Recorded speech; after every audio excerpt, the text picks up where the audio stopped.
Hey there, Heather Boyd here, and welcome to day 10, the last day of the 10-day Squeegee Art Challenge. Be sure to tag me on Instagram at heatherboyd.art if you create any of the squeegee art from the challenge.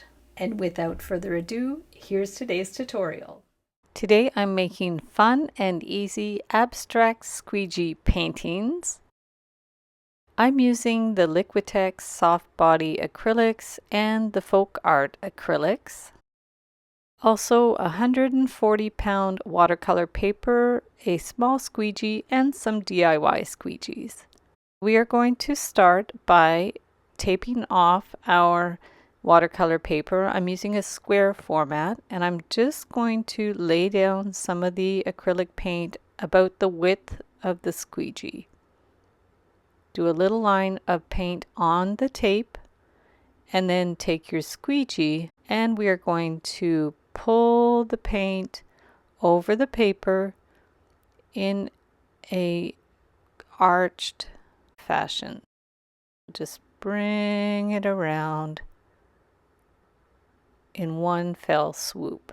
And now I'm actually experimented. I got a brand new white eraser, and I used that as a squeegee to bring another color over. This dries pretty quickly because the paint sinks into the paper. Now I'm going to use the side of a credit card, and I will hold the credit card and pull the paint across the paper in a bit of a curve. You can always touch it up a little bit if you're missing some spots. And we'll do another area, a smaller line. You can cut up the credit card to make smaller squeegees. You can use your imagination to find household objects that might work for this as well. We'll do another one, kind of crisscrossing them. I don't really have a plan, I'm just improvising. And we'll bring down the green color. These look really funky and they're very open-ended. You don't need a lot of color, and it's nice to have some of the white of the paper showing. Sometimes I'm missing spots. It's a little bit hard to go over once you've gone over once, so make sure you have enough paint on there so that you don't have this issue. So I just went over it again. You just have to be careful to line them up if you go over it twice. Once it's finished, you can remove the tape. Always pull the tape away from the paper so it doesn't tear. And there's our first one. And now I'm going to do another one using the folk art acrylics. So I'm starting with the small squeegee from Michaels.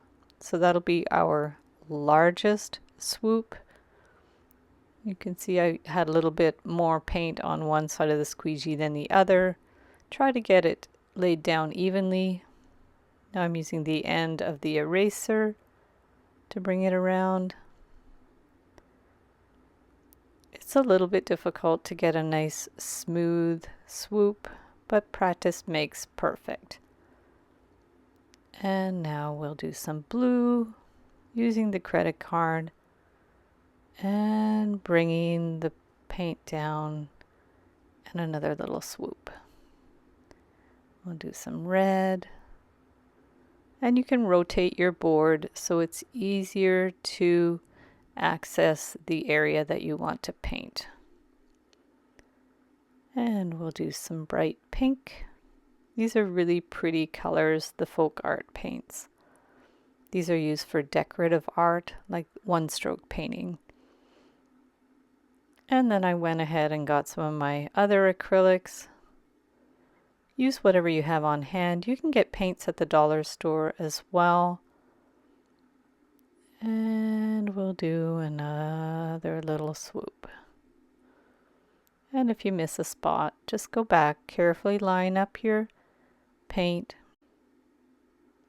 Now we'll do an even smaller piece of credit card to do a little stroke. And another one. You can reuse the same color twice. I'm trying to keep my colors a little bit limited, but you can use as many colors as you like. Now we're going to remove the tape, pulling the tape away from the paper. You see this makes a nice border and it prevents the paper from stretching. And there's our second painting. Thanks so much for watching the video. Be sure to give it a big thumbs up and subscribe to my channel for lots more art tutorials and 10-day challenges. Don't forget to follow me on Instagram at heatherboyd.art and tag me if you create any of the squeegee art from the 10-day challenge. Have fun with the projects and we'll see you the next time.